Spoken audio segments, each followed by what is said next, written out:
La oración de Pedro.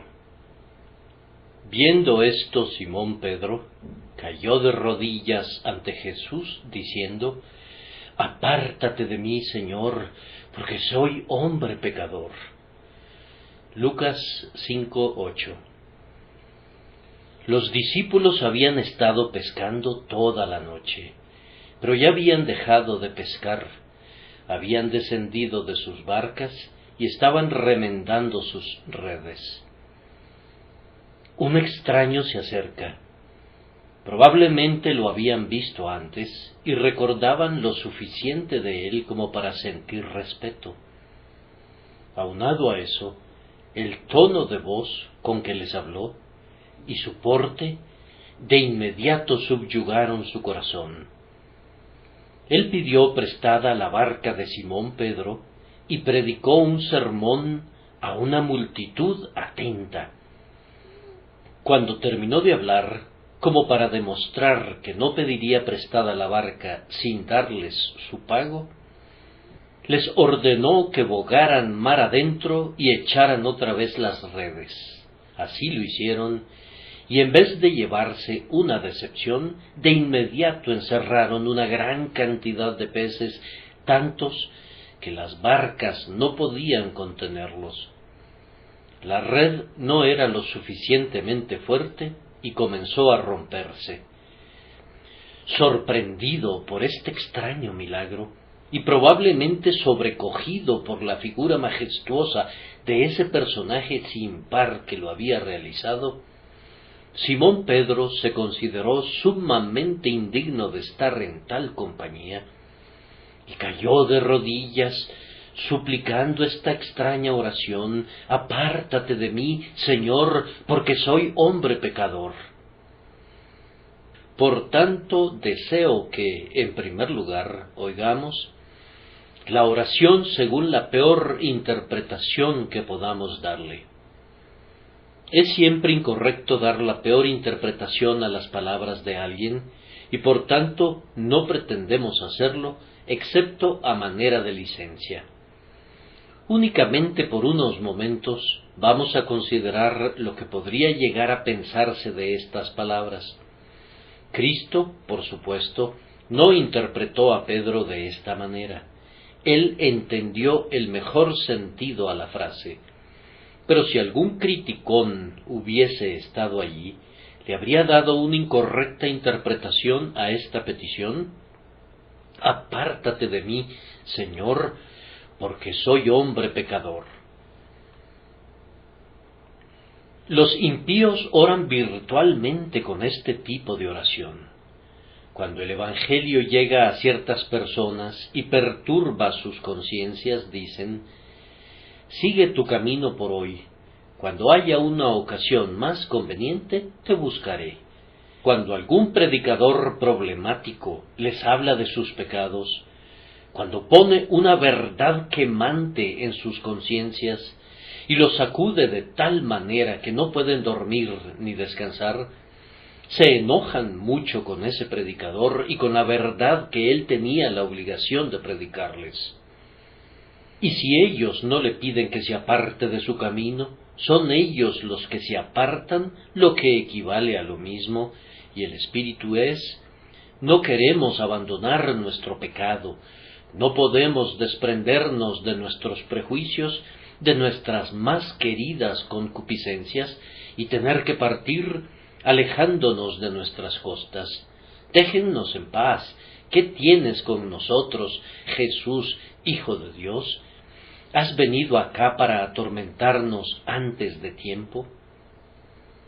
Pedro no quería decir nada parecido, pero puede que haya algunas personas aquí presentes que sí quieran decir algo semejante, y que cuando evitan el Evangelio y no le prestan atención y lo desprecian y lo odian, si sumamos todo eso, virtualmente están diciendo: apártate de nosotros, oh Cristo.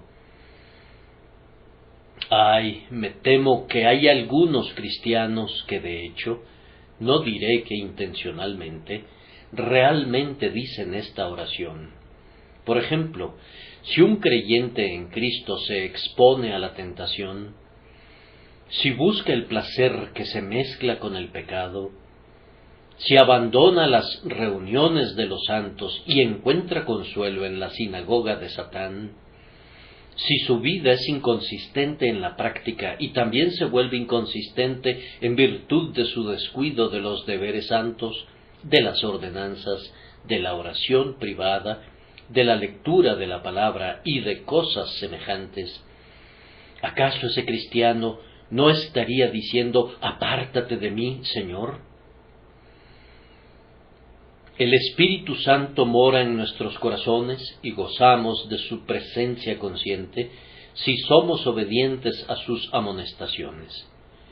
Pero si caminamos en dirección opuesta a Él, Él caminará en dirección opuesta a nosotros, y muy pronto tendremos que decir: ¿dónde está la bienaventuranza que conocí cuando vi por primera vez al Señor? ¿Por qué retira el Espíritu Santo el sentido de su presencia? ¿Acaso no es porque nosotros le pedimos que se vaya? Nuestros pecados le piden que se vaya.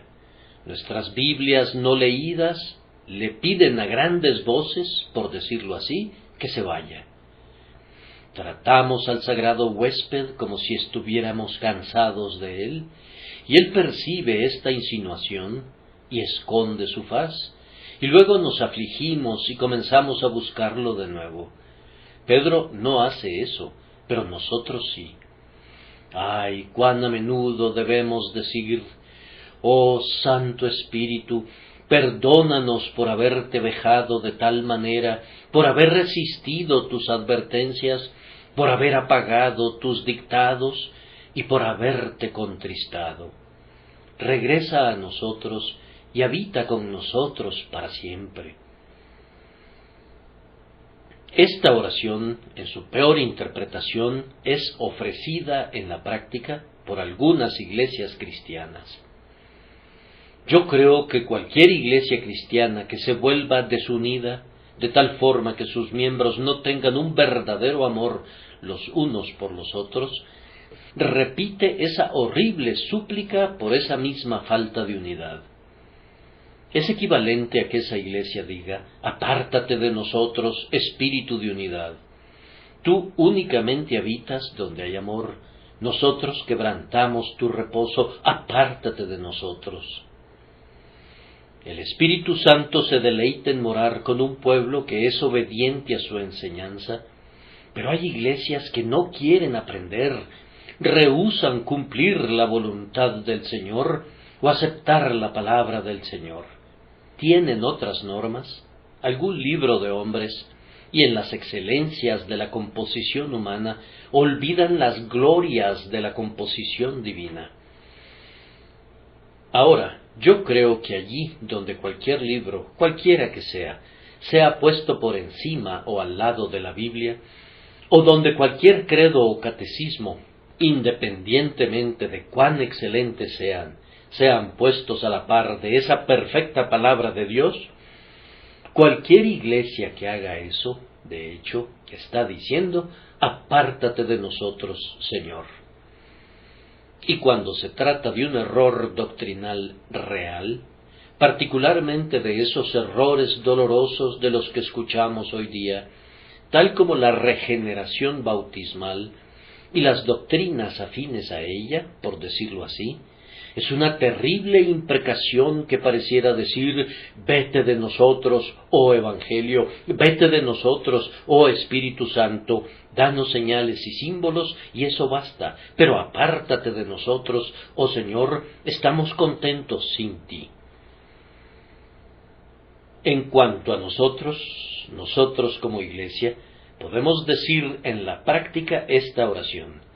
Si casi nadie asiste a nuestras reuniones de oración, si las oraciones en esas reuniones son frías y están muertas, si el celo de nuestros miembros se extingue, si no hay preocupación por las almas, si nuestros niños crecen sin el debido entrenamiento en el temor de Dios, si la evangelización de esta gran ciudad fuese entregada a otro grupo de obreros y nosotros nos quedáramos impasibles, si nos tornáramos fríos, poco generosos, indiferentes, apáticos, ¿qué peor cosa podríamos hacer en contra nuestra? ¿Cómo podríamos hacer esta terrible oración con mayor fuerza? Apártate de nosotros, somos indignos de tu presencia, vete, buen Señor. Que la palabra Icabod sea escrita sobre nuestras paredes. Queremos quedarnos con todas las maldiciones de Gerizim resonando en nuestros oídos. Digo entonces que la oración pudiera entenderse en este peor sentido. No tenía ese sentido. Nuestro Señor no lo entendió así. Nosotros tampoco debemos entenderla así en lo relativo a Pedro. Pero cuidémonos de no ofrecerla así nosotros mismos en la práctica. Pero ahora, a continuación, vamos a esforzarnos por tomar la oración tal como brotó de los labios y del corazón de Pedro. Una oración que podríamos justificar y casi recomendar. ¿Por qué dijo Pedro, apártate de mí, Señor, porque soy hombre pecador? Hay 3 razones. Primero, porque era un hombre. Segundo, porque era un hombre pecador, y además porque lo sabía y se volvió un hombre humilde. Así entonces, el primer motivo de esta oración es que Pedro sabía que era un hombre y por tanto, siendo un hombre, se sentía asombrado en presencia de alguien como Cristo. La primera visión de Dios, cuán asombrosa es para cualquier espíritu, aunque sea puro.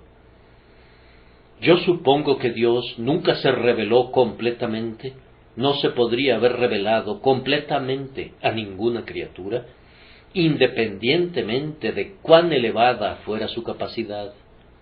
El infinito deja anonadado a lo finito.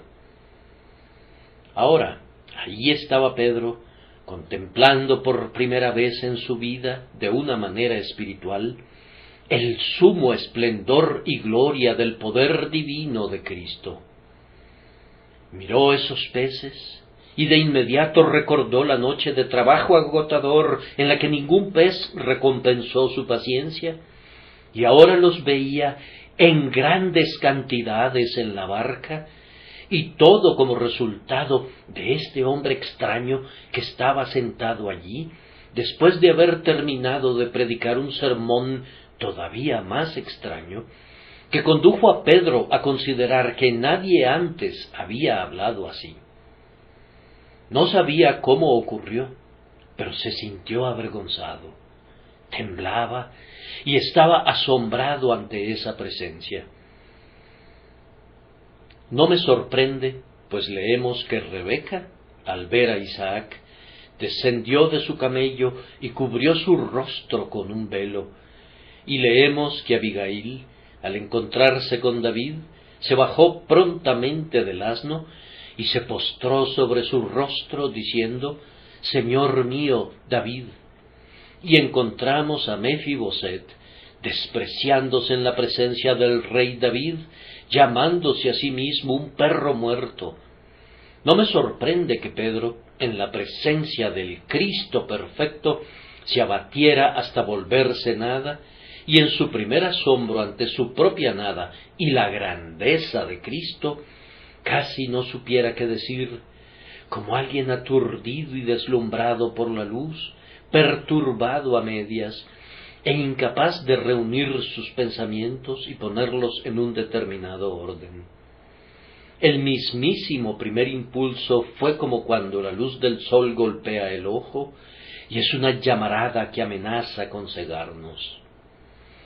Oh Cristo, soy un hombre, ¿cómo podré soportar la presencia del Dios que gobierna los mismos peces del mar y obra milagros como este?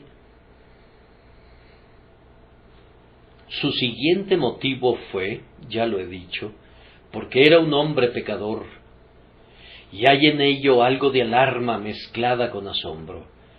Como hombre se quedó pasmado ante el resplandor de la deidad de Cristo. Como pecador se quedó alarmado ante su deslumbrante santidad. No dudo que en el sermón que Cristo predicó había una denuncia tan clara del pecado, ajustando el juicio a cordel y a nivel la justicia, y tal declaración de santidad de Dios, que Pedro se sintió con el velo quitado, descubierto, con su corazón al desnudo. Y ahora venía el remate. Quien había hecho esto podía también gobernar los peces del mar. Debía, por tanto, ser Dios, y fue a Dios a quien todos los defectos y males del corazón de Pedro habían sido revelados, y por quien fueron plenamente conocidos. Y casi temiendo, con un tipo de grito de alarma inarticulado, porque el criminal estaba en la presencia del juez y el hombre manchado en la presencia del Inmaculado, dijo: «Apártate de mí, Señor, porque soy hombre pecador». Pero he comentado que hubo una tercera razón, es decir, que Pedro era un hombre humilde, como se desprende del dicho, porque se conocía a sí mismo, y confesó valientemente que era un hombre pecador.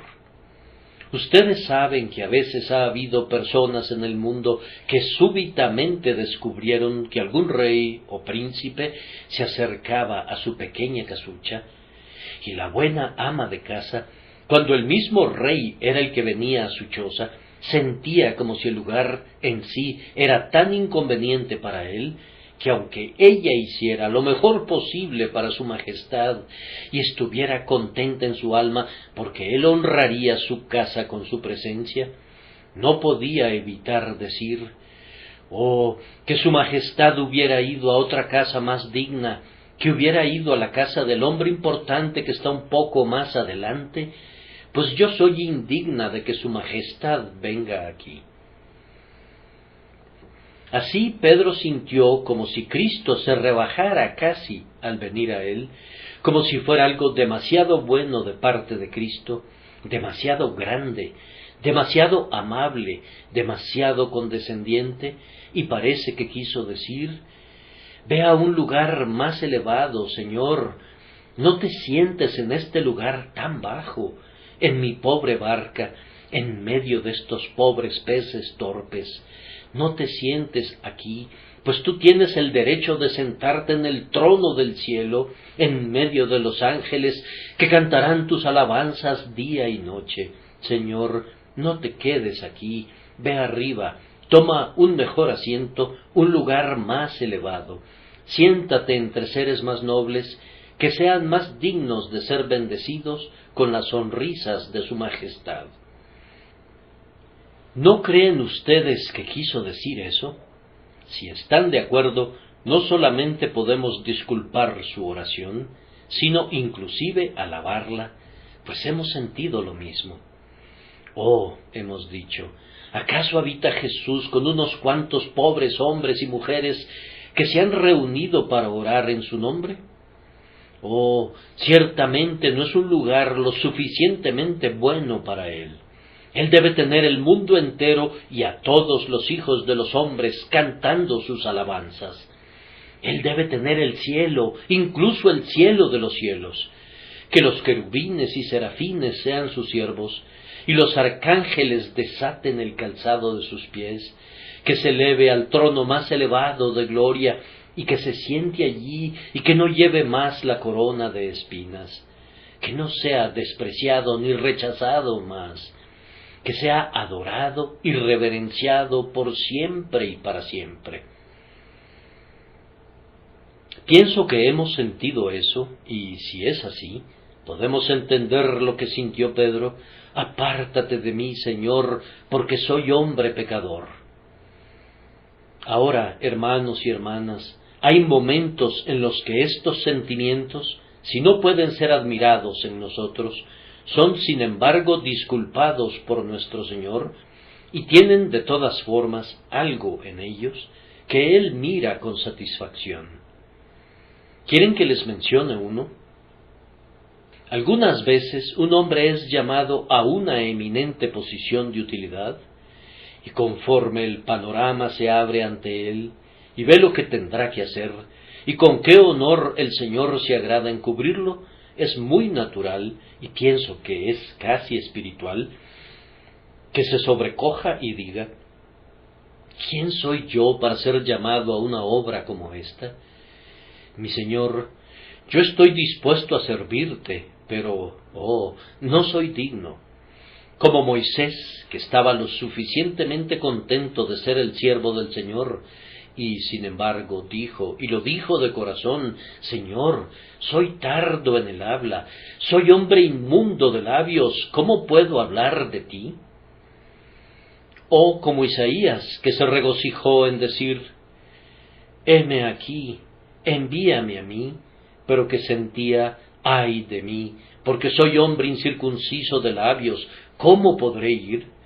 Pero no como Jonás, que no quería ir en lo absoluto, sino que a toda costa quería ir a Tarsis para escaparse de la obra en Nínive. Sin embargo, tal vez también con un poco del sabor de la amargura de Jonás, pero principalmente con un sentido de nuestra propia indignidad para ser usados en un servicio tan grandioso, decimos: Señor, no me pongas en eso, después de todo, puedo tropezar y deshonrarte. Quiero servirte, pero para no ceder de ninguna manera bajo la presión, excusa a tu siervo y dale una asignación de servicio más humilde.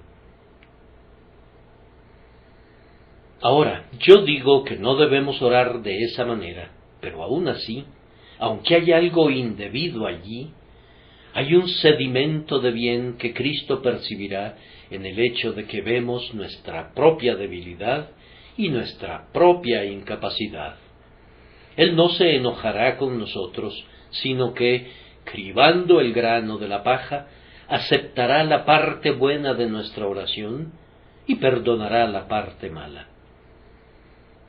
Además, a veces, queridos amigos, esta oración ha estado casi en nuestros labios en tiempos de intenso gozo. Algunos de ustedes entenderán lo que quiero decir. Cuando el Señor se acerca a sus siervos y es como fuego consumidor, y nosotros somos como la zarza ardiendo con el sumo esplendor de Dios realizado en nuestras almas, muchos de los santos de Dios se han desmayado en tales ocasiones.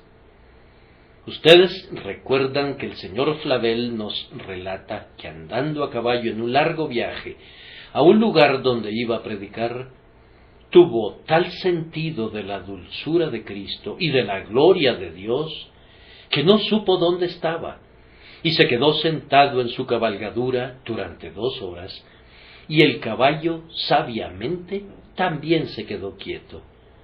Cuando volvió en sí, descubrió que había estado sangrando profusamente por el exceso de gozo, y al momento de lavarse la cara en el arroyo junto al camino, dijo estar convencido que sabía lo que era sentarse a las puertas del cielo, y que difícilmente podía decir que si hubiese atravesado las puertas que son perlas, podría haber sido más feliz, pues el gozo era excesivo. Voy a citar lo que he repetido muchas veces, las palabras del señor Welsh, un famoso teólogo escocés, que se encontraba bajo el influjo de uno de esos benditos delirios de luz celestial y comunión embelesada, cuando exclamó: «Espera, Señor, espera, es suficiente. Recuerda que únicamente soy una vasija de barro, y si me das más, moriré». Dios pone a veces su vino nuevo en nuestras pobres botellas viejas, y entonces tenemos cierta tendencia a decir: «Apártate, Señor, no estamos listos todavía para tu gloriosa presencia». No se reduce a decir eso, no equivale a todas esas palabras, pero aún así, el Espíritu está pronto pero la carne es flaca, y la carne comienza a apartarse de la gloria porque aún no puede soportarla. Hay muchas cosas que Cristo nos diría, pero que no nos dice porque todavía no podemos entenderlas. Otro momento en el que esto ha pasado por nuestra mente, sin que sea completamente correcto o completamente pecaminoso, lo mismo que en las dos instancias anteriores, es cuando el pecador viene a Cristo y ciertamente en alguna medida ha creído en Él, pero cuando al fin ese pecador percibe la grandeza de la misericordia divina, la riqueza del perdón celestial, la gloria de la herencia que es otorgada a los pecadores perdonados, entonces muchas almas respingan diciendo, es demasiado bueno para ser cierto, o si es cierto, no es cierto para mí. Yo recuerdo muy bien un arrebato sorprendente que tuve al respecto. Yo había creído en mi Señor y había descansado en Él por algunos meses y me regocijaba en Él.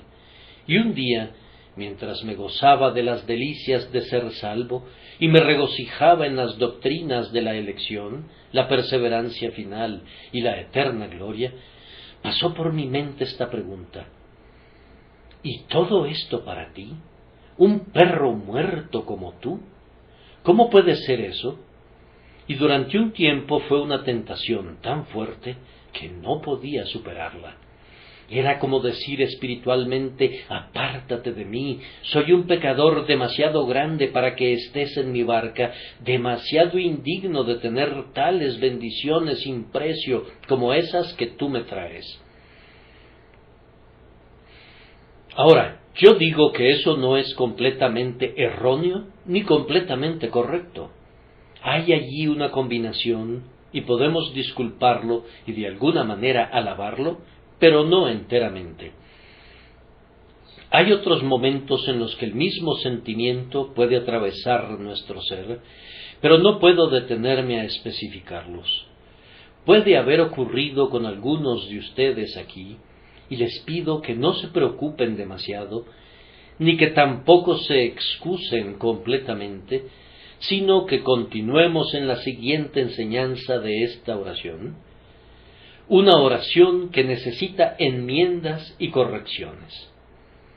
Desde la perspectiva en que hemos estado viendo la oración, no era buena. Ahora veámosla de otra manera. Apártate de mí, Señor, porque soy hombre pecador. ¿No sería mejor decir, acércate más a mí, Señor, porque soy hombre pecador? Sería una oración más valiente y una oración más tierna al mismo tiempo, más sabia y no menos humilde, pues la humildad adopta muchas formas. Yo soy hombre pecador. Allí hay humildad. Acércate a mí. Allí hay fe que impide que la humildad degenere en incredulidad y desesperación. Hermanos, ese sería un buen argumento, pues vean, Señor, puesto que soy un pecador, necesito ser purificado. Únicamente tu presencia puede purificar verdaderamente, pues tú eres el refinador y tú, en efecto, purificas a los hijos de Leví.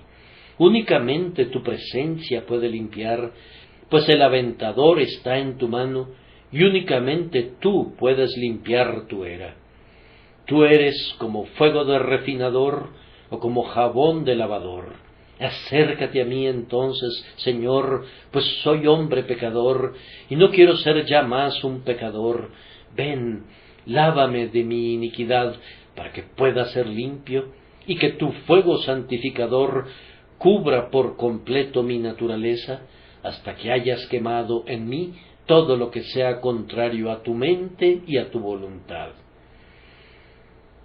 ¿Se atreverían a decir esa oración? No es natural decirla. Si pueden, yo les diría, bienaventurado eres, Simón, hijo de Jonás, porque no te lo reveló carne ni sangre. Carne y sangre pueden hacerte decir, apártate de mí. Es únicamente el Espíritu Santo el que, bajo un sentido de pecado, puede poner una atracción divina en ustedes hacia el fuego purificador y puede hacerlos anhelar, por tanto, que Cristo se acerque a ustedes. Además, acércate a mí, Señor, puesto que soy un hombre y siendo un hombre soy débil y nada puede volverme fuerte sino tu presencia.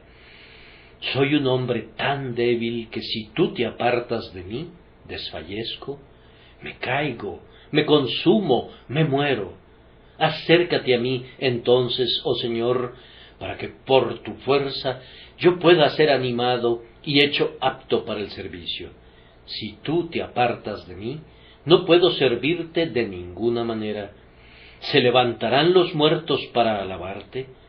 ¿Pueden darte gloria los que están sin vida? Acércate a mí, entonces, Dios mío, aunque soy tan débil, y como un tierno padre que alimenta a su niño, y como el pastor que lleva sus ovejas, así acércate a mí. ¿No creen que pudo haber dicho, acércate a mí, Señor, y mora conmigo, porque soy hombre pecador, al recordar cómo había fracasado cuando Cristo no estaba cerca? Toda la noche había echado la red en el mar, entre muchos intentos y chapoteos, y la había recogido con ávidas miradas, revisándola a la luz de la luna, pero no había nada allí que recompensara su esfuerzo. La red fue echada de nuevo, y ahora que Cristo había venido y que la red estaba llena a reventar, ¿no habría sido una oración adecuada? Señor, acércate a mí y concédeme que cada vez que trabaje pueda tener éxito, y si voy a ser pescador de hombres, acércate aún más a mí, para que cada vez que predique tu palabra pueda llevar almas a tu red y a tu iglesia, para que sean salvadas. Lo que quiero extraer del texto, y lo haría mejor si continuara aislando estos diferentes pensamientos, es esto: que es bueno que el sentido de nuestra indignidad nos conduzca no a alejarnos de Dios en una desesperación incrédula y petulante, sino a acercarnos más a Dios. Ahora, supongamos que soy un gran pecador, pues entonces debo acercarme más a Dios por esa misma razón, pues hay una gran salvación provista para grandes pecadores. Yo soy muy débil e incapaz de llevar a cabo el gran servicio que Él me ha impuesto. No debo, entonces, rehuir el servicio ni rehuir a mi Dios, sino debo considerar que entre más débil sea, más espacio hay para que Dios reciba la gloria. Si yo fuese fuerte, entonces Dios no me usaría, porque mi fortaleza recibiría la alabanza por ello. Pero mi incapacidad y mi falta de habilidad, y todo lo que lamento en mí, en la obra de mi Señor, abren el espacio a codazos para que venga la omnipotencia y haga su obra. ¿No sería algo muy bueno si todos pudiésemos decir: no me glorío en mis talentos, ni en mis conocimientos, ni en mi fuerza, sino que me glorío en mi debilidad, porque el poder de Dios descansa verdaderamente en mí? Los hombres no podrían decir: ese es un hombre preparado y gana almas, porque es preparado. No podrían decir: ese es un hombre cuyas facultades de razonamiento son muy poderosas y cuya fuerza de argumentación es muy clara y gana pecadores convenciéndolos. No, dirían más bien: ¿cuál es la razón de su éxito? Nosotros no podemos descubrirla, no vemos en él nada diferente a los demás hombres, o tal vez vemos tan solo la diferencia que él posee menos dones que los demás. Entonces, gloria sea dada a Dios, él recibe la alabanza clara y precisamente, y su cabeza es la que merece llevar la corona. Vean, entonces, cuál es mi propósito con ustedes, amados hermanos y hermanas. Es este: No rehúyan la obra del Señor, ninguno de ustedes, solo porque se sientan incapaces. Por esa misma razón, hagan más bien el doble. No abandonen la oración porque sientan que no pueden orar, sino que oren el doble, pues necesitan más oración, y en vez de estar menos con Dios, estén más tiempo con Él. No permitan que ningún sentido de indignidad los aparte. Un niño no debe huir de su madre en la noche porque necesite un baño.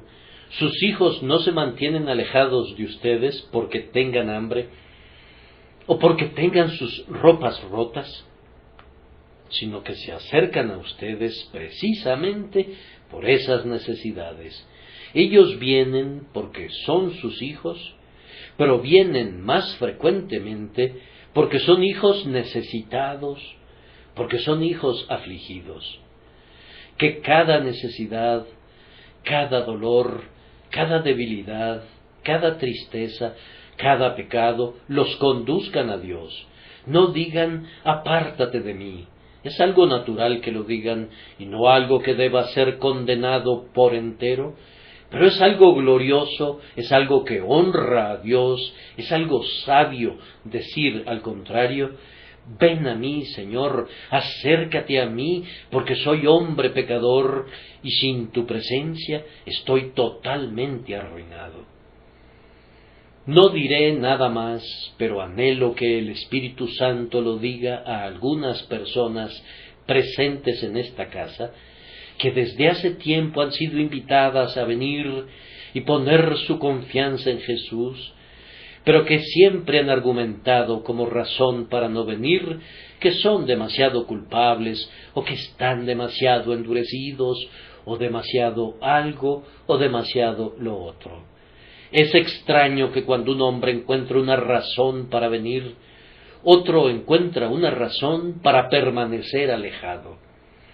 David oraba en los Salmos: por amor de tu nombre, oh Jehová, perdonarás también mi pecado, que es grande. Extraño argumento, dirán. Es grandioso, Señor, aquí hay gran pecado, y es algo ahora que amerita que un grandioso Dios lo trate. Aquí hay un pecado del tamaño de una montaña. Señor, otorga gracia omnipotente para quitarlo. Señor, aquí hay un pecado de la altura de un pico de los Alpes. Que el diluvio de tu gracia, como el diluvio de Noé, suba 20 metros por encima de él. Yo soy el primero de los pecadores. Aquí hay lugar para el primero de los salvadores. Cuán extraño es que algunos hombres conviertan esto en razón para detenerse lejos.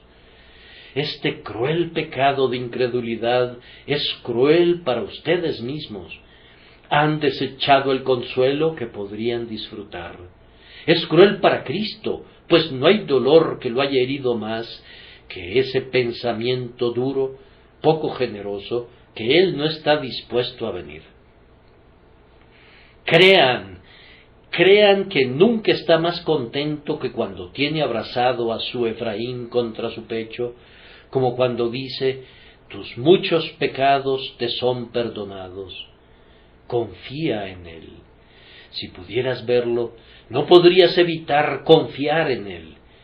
Si pudieras ver ese amado rostro, y esos ojos que una vez estuvieron enrojecidos por el llanto a causa de los pecadores que los rechazaron, dirían: he aquí, venimos a ti, tú tienes palabras de vida eterna, acéptanos, porque sólo en ti nos apoyamos, nuestro pensamiento en ti persevera, porque en ti ha confiado. Y una vez hecho eso, descubrirán que descenderá a ustedes como la lluvia sobre la hierba cortada, como el rocío que destila sobre la tierra, y por medio de él sus almas reverdecerán. Sus cilicios les serán quitados, y serán ceñidos con alegría, y se alegrarán eternamente en él. Que el Señor mismo los lleve a esto. Amén.